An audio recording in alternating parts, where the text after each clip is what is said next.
But give me readers. I don't really know how long now. Please subscribe our channel and press the bell icon to remain updated. Please also follow us on Instagram, Facebook and TikTok so you will remain updated for the new video. Thank you very much.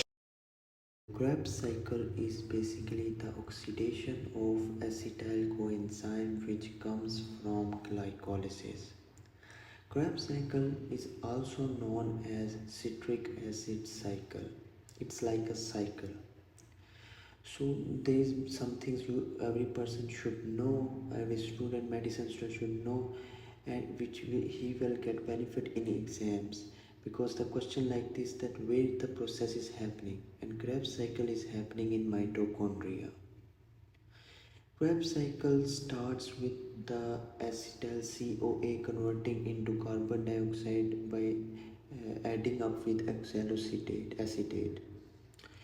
It generates three energy molecules in its cycle, which are FADH2, NADH and GTP. So let's see how many ATP molecule does this energy molecule produces. NADH produces 3 ATP molecules and FADH2 produces 2 ATP molecules and GTP produces only 1 ATP molecules.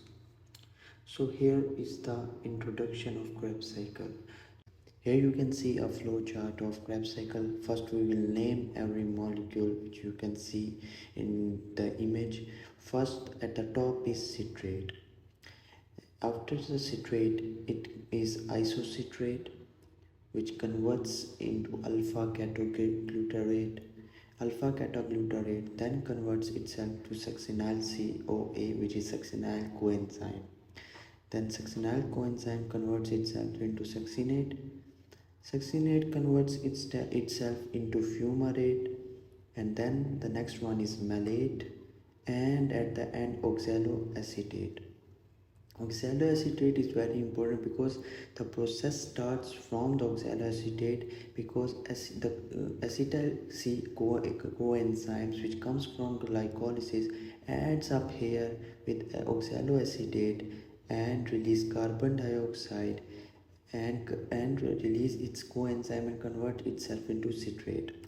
Then citrate converts itself into isocitrate from the enzyme called aconitase, and then isocitrate converts into alpha ketoglutarate through enzyme called isocitrate dehydrogenase, from where one hydrogen molecule will release and convert itself into first energy molecule of NADH. Then from alpha ketoglutarate, there is an enzyme called alpha ketoglutarate dehydrogenase, from where again it will release one hydrogen from alpha ketoglutarate to form the second NADH coenzyme, and which will lead to the formation of succinyl coenzyme. Then succinyl coenzyme will be converted into succinate from the enzyme called succinate thiokinase. Here guanosine diphosphate will be converted into guanosine triphosphate, and which will lead to release of coenzyme, and there will be no coenzyme in succinate.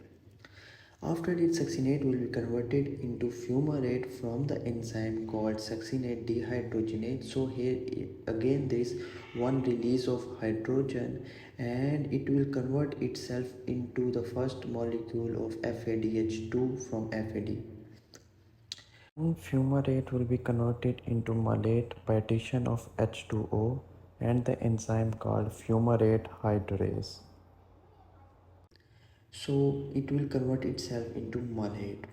Then the last but not the least, second last maybe, malate will be converted into oxaloacetate by malate dehydrogenase, which will release one hydrogen, and we will get our last NADH.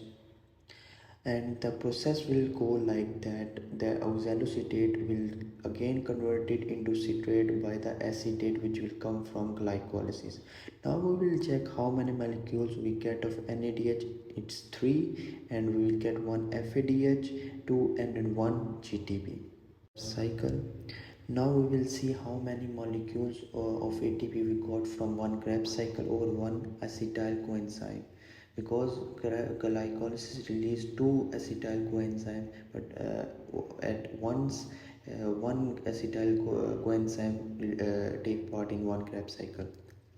So 3 NADH, 1 FADH2 and 1 GTP. At the start of the video, I told you that NADH produces 3 ATP, FADH produces 2 ATP and GTP produces 1 ATP. So we got 9, 2 and 1 ATP from each. So when we will add, we will get total of 12 ATP from the Krebs cycle. Thanks for watching the video. If you have any queries, watch again and ask question in comments. Bye bye. But give me readers. I don't really